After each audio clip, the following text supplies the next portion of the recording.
AI told me. Is it fact? Is it spin? I ask questions, let the experts jump in. All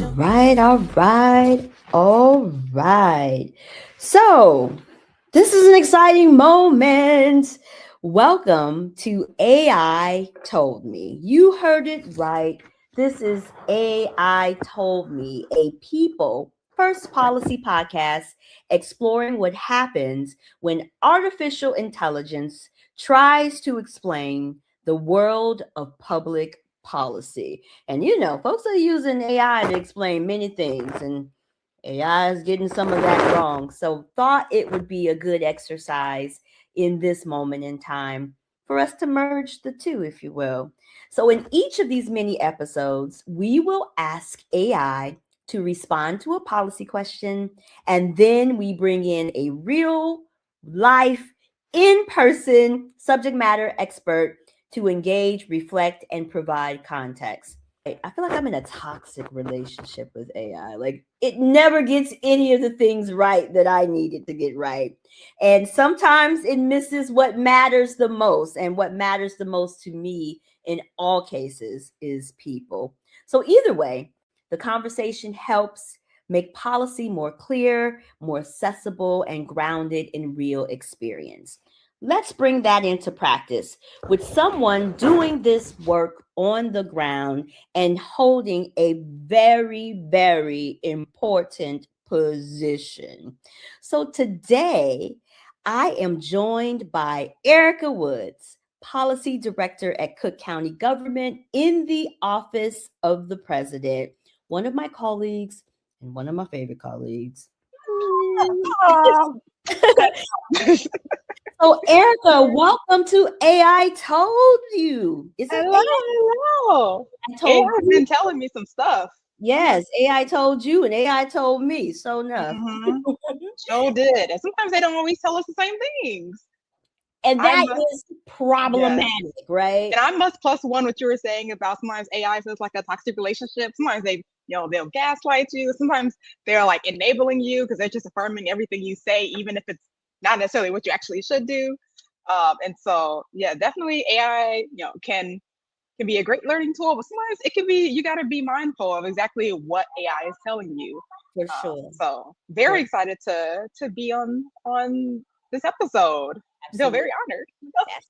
Of course. And this is our inaugural episode. So what better moment than for us to be gathered here today? And thank you for adding unprompted that relationship that you too are having with AI. Yes. Unsolicited input. I'm like, just plus one to that. Yeah, we like plus ones on this show. So before we get into today's question, I love to start with you. Can you introduce yourself to the listeners, share a bit about your background, and what do you do in your role as policy director at Cook County, and anything that has shaped your perspective on your policy work? The floor is yours. Absolutely. Thank you, Kyla. Again, hi, everyone. My name is Ericka Woods. I currently work at Cook County Office of the President alongside Kyla on the policy team. Specifically, I am the policy director for the generalist side of policy. So what does that really mean in the county's perspective or lens? That means I sort of oversee and manage the general or the sort of landscape of policy that the county does. And we'll touch on this a bit later when we talk about what policy does Cook County do. But really, it is what is our strategic plan, or what we call the policy roadmap of the county. And we'll dive a bit more into that. But some other things about me: I am a Chicago native. I was born and raised on the South Side, and I hold that identity very close, near and dear to my heart. I went to Northwestern for undergrad, where I majored in social policy and really spawned my passion for policy. I was especially interested in education policy, how education was often a door for opportunity or lack thereof, depending on where and when and how you're coming from. But then that opened up to broader, different types of policies and how that also can affect opportunity or lack thereof. I've had a background in consulting, typically social impact consulting, in different policy areas, including education, safety and justice, and economic vitality. So had an opportunity to also sort of get a sort of generalistic or wholesale view of different policy areas in the Chicagoland region then.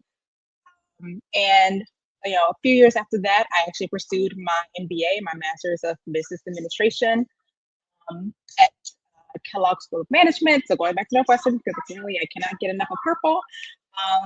And that's where I picked up a major in marketing, which is kind of surprising to me, but I kind of fell in love with that in terms of how everything can be a brand, even how a government can be a brand, and also pursued the social impact pathway, as we call it. And yeah, and then I'm relatively a newbie at Cook County. I think that's a good bit about me. Like I did a lot of talking.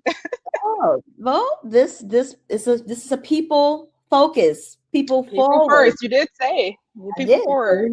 we want to Mhm. hear from the people. So thank you for sharing that information. Now, you mentioned the Cook County Policy Roadmap as you were describing, the work that you do and what you're responsible for stewarding.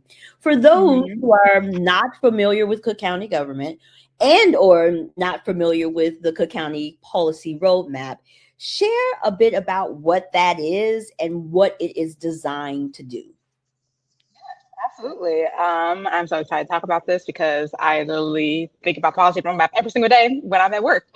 So the policy roadmap is basically Cook County's strategic plan on what policy areas do we want to drive. The policy roadmap actually originated ways back before I started at the county, I believe back in 2017, where the policy team then, alongside the president, the chief of staff, and those policy experts at the county, decided we as the county need a clear plan on how and what we are prioritizing in our work, and getting back to this brand idea when we are communicating to the public, to constituents, to stakeholders, and we say, what does the county prioritize? What do we care for? What are our sort of big areas? What are the sort of easy buckets we can explain those in a very easily consumable fashion?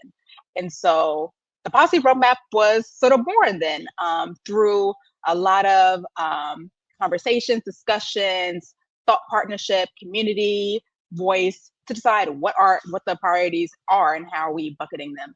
And that came out to be 6 policy pillars, as we call them, that really identify what our policy areas are. Those 6 policy pillars are, and all of them all have communities in the label of the title or the pillar, because we also really prioritize making sure that when we're talking about our work, we're centering our people, we're centering our residents, our constituents, the people who live in Cook County, the communities who live in Cook County, and how the work that we're doing impacts them, and vice versa.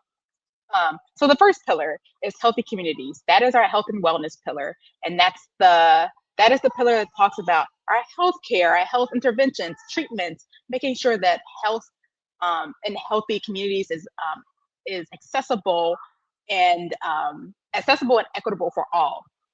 Should go vital communities second. That is a second pillar. What does vital mean? Actually means, are we making sure that our communities are economically developed? And also, again, there are economic opportunities for all, whether it's through small business agendas, through housing supports, through employment opportunities. So making sure that landscape is there. The third is safe and thriving communities.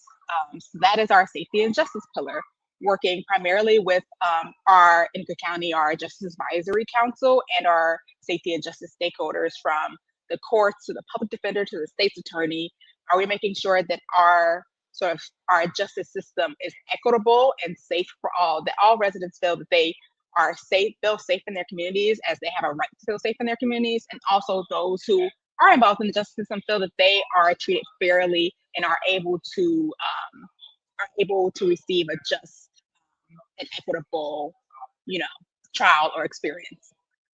Fourth pillar is our sustainable communities pillar. That is the pillar which is a little bit self-explanatory. This is talking about how to make sure our communities are environmentally sustainable and that we're prioritizing environmental stewardship. It's making sure whether it's talking about tree planting and making sure all communities have a good amount of green space, because that can tie a lot to health outcomes, to water access, to things like garbage disposal, things like that. And so all those fall under there. Next, second to last, is actually very close to Carla's work. She actually is one of our leads for this pillar, is our connected communities pillar.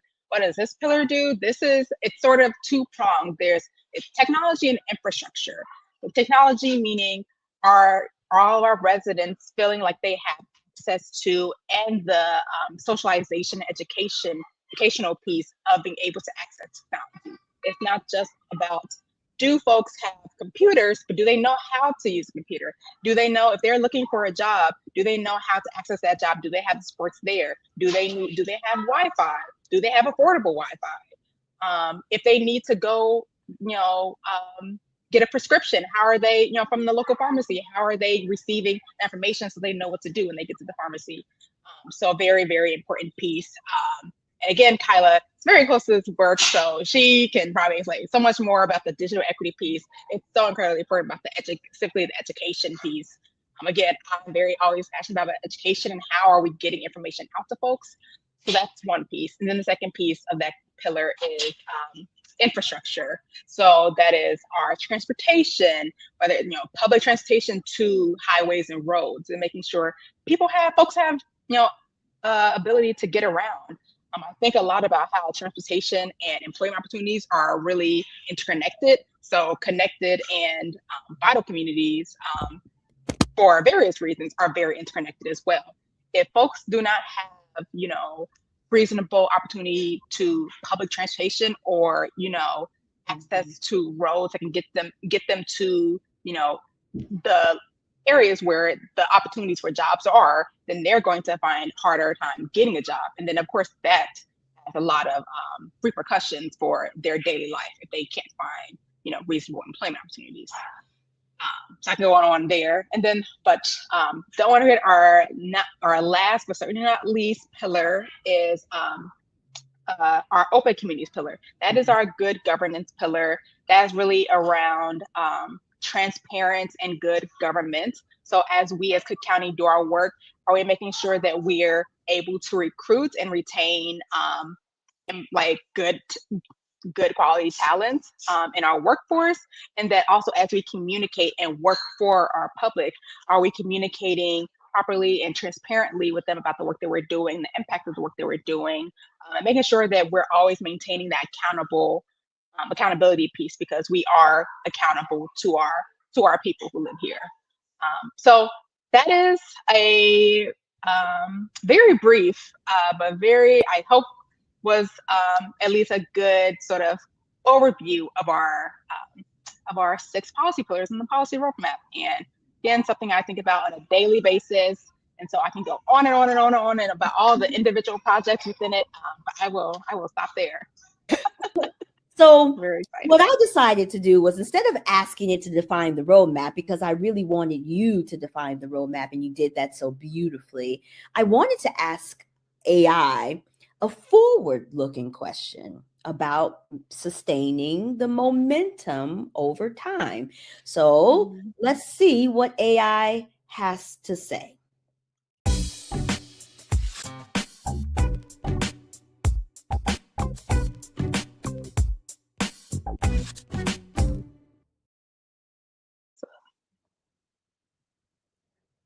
All right. Generating a response.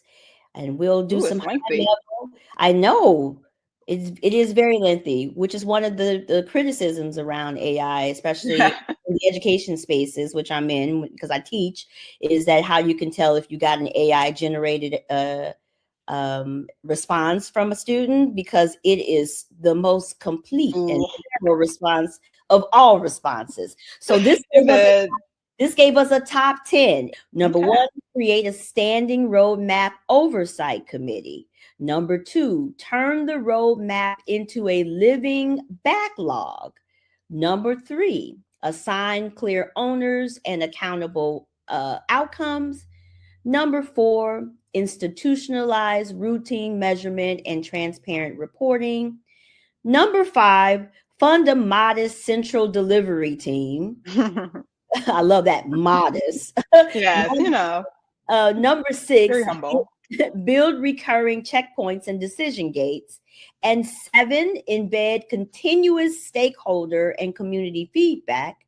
Number 8, use change management to sustain adoption. And number 9, anticipate risk and maintain an adaptive reserve. And the last one, 10, institutionalize learning and standard successes. Now let's wrap, Ericka. Let's wrap. And wrap stands for refute, agree, or provide context. Again, wrap stands for refute, agree, or provide context. Now, based on this 10-point list that Duck AI gave us, do you refute? Do you agree? Or do you believe that there's some context that could be provided? Absolutely. And this is so interesting. And I really appreciate that I did actually have a little extra time to think ahead of time. I was like, ooh, it's a really good question. Well, And if you were to ask, take, let's go down the list. 3. Let's just take 3 of the 3? 10. Okay, awesome. Well, to start off, this might be cheating, but I feel like they kind of fall into the same bucket. Are basically, I think it was points 3 through 5. Assign clear owners and accountable outcomes, institutionalize routine measurement and transparent reporting. I thought there was another one, but maybe I made that up. Or maybe it was 2 through 4. But basically, yes, 2 through 4, sorry. Because the second line of break roadmap items into measurable initiatives with owner outcome metrics, budgets, etc. I think something that my team, in current times and actively are continuing to have discussions on are metrics and how are we measuring the work that we're doing. Kyla has also been brought into these conversations multiple times, so this might be repeating a whole lot of things I've written to her about.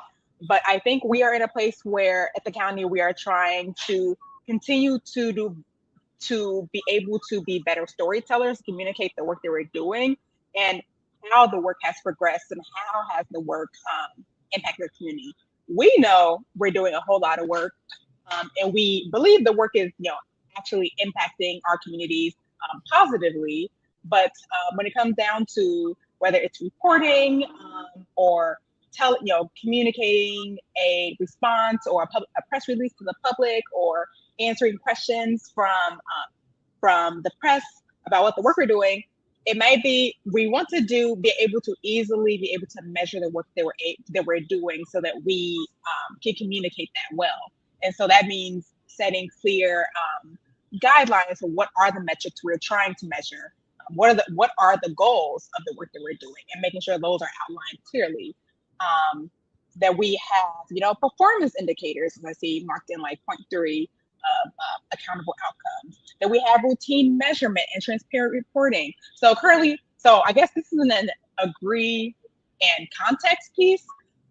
Definitely agree. We're currently already doing some of this. We have an annual report that goes out, our policy roadmap progress report. Actually, the 2025 report came out in January of this year, of 2026, showcasing across the year of 2025 some highlights of the work that we did across all 6 of our pillars, some of our highlight programs, some anecdotes, and some of the progress that we saw, whether it was through changes in outcomes, whether it was through community responses, whether it was through investment dollars, et cetera, et cetera.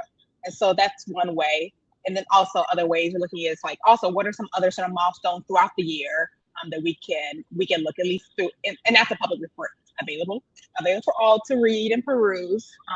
And then also we're looking at other ways internally we can communicate with each other, so then when we get to the end of year progress report, we're not all scrambling around like what have we been doing. So sometimes that may be quarterly reports or elsewhere. And then there's plenty of other also reporting reporting mechanisms and processes currently in place at the county, whether it's for our budget, whether it's for our equity fund, which is very closely tied to our policy roadmap. Actually, there's an equity fund addendum connected to this latest policy roadmap practice report. So you can also see the equity fund is a whole other story we can get into later. But in short, it is a fund that prioritizes projects and issues that we see in our community that have an equity centered point or issue. So yes, so in short, agree with those three pieces. Can we scroll back up to point one really quickly? For one, I would say add context. I guess it's an agree. It's because / agree plus add context. Again, this is something I feel like we currently already do, and so maybe it's continuing to do this so that we're continuing to move momentum forward. One way to do that in this context for the policy roadmap, making sure we have a good team who can lead it.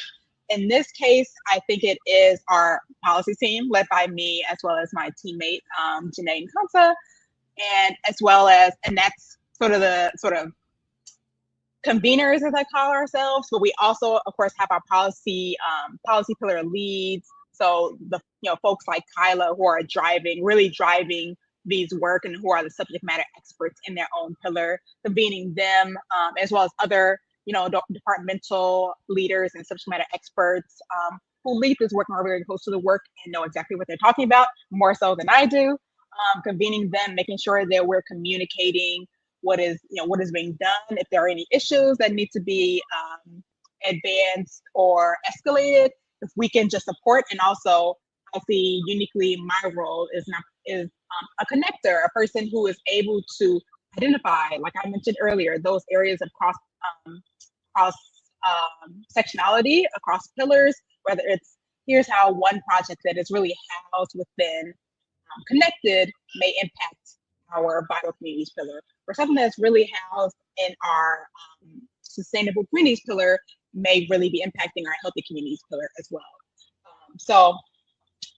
But definitely say that is something that we are currently doing and we should continue to do. So rather than create a standing roadmap oversight committee, I think I'm changing my answer in real time.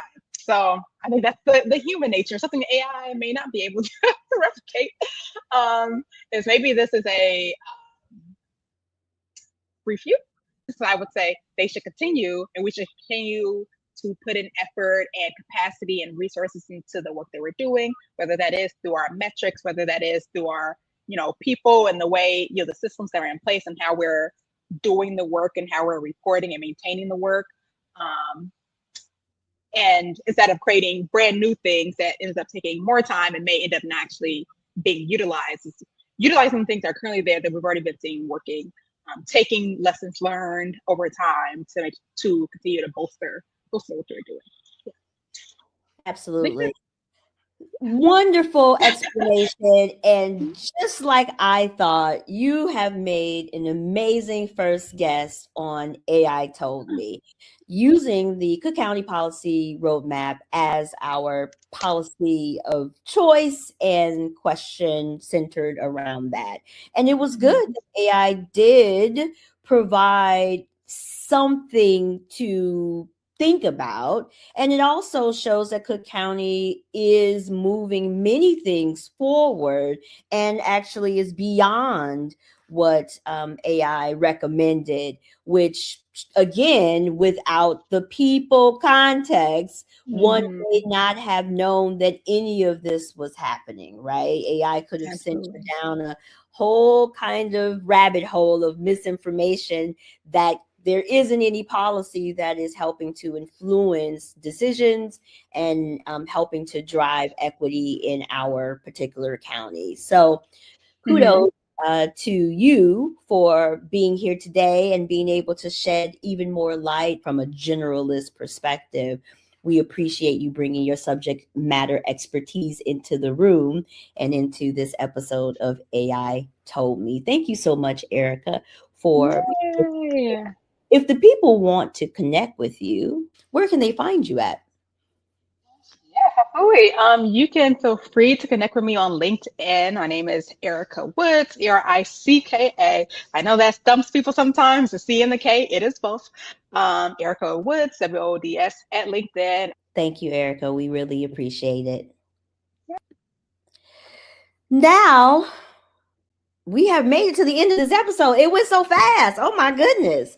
So, what we've learned today is that AI can help organize ideas and generate some possibilities, but it doesn't replace the people doing the work like Erica. The context behind decisions or the realities of implementation, all of those are so important and involve a whole bunch of people. So, treat AI as a starting point and not the final word. So we thank again Ericka Woods for joining us today and for sharing her insights. Again, we'll have the Cook County Policy Roadmap linked in this episode so folks can get to it easy, as well as any other information that was shared that might be relevant or interesting to you if you're tuning in. So as we wrap up, I want to name a couple of resources that really have shaped how I think about this work and what has got me, knee deep in AI all over the place. Again, I mentioned earlier in the episode that through my work with CATIB, where I served as a team lead for the Spring 2026 clinic, shout out to all of those clinic participants. We have graduation on the 13th, and I know y'all are ready and waiting for that. But one of the wonderful things that CATIB does is it publishes a AI index of democratic values. And this index really is a global review of how countries are approaching AI policy and how those approaches compare across democratic values and governance practices. So this AI index, or the CATIB index as we call it, the new version of it will be announced and released to the world. The 2026 volume will be out by the time this episode airs, but we will make sure that you have a link to it directly so that you can get into that index, because it has a lot of wonderful information about not only the United States, but other countries and what their governments are doing as it pertains to national AI policy. And yours truly is a contributor in that index. So very excited for that to come out. I also want to take the time to recognize both Aspen Digital and Aspen Policy Academy, which came together for the Rising Civic AI Policy Leadership Training that I completed last fall. Now, Aspen Digital has a new handbook out called Defining Technologies of Our Time, which offers a really practical way to understand how AI is being defined in policy context. So there's a lot of definitions and a lot of learning opportunities to understand AI speak and why people say the things that they say in the AI policy spaces. I'll also link to that handbook in this episode description.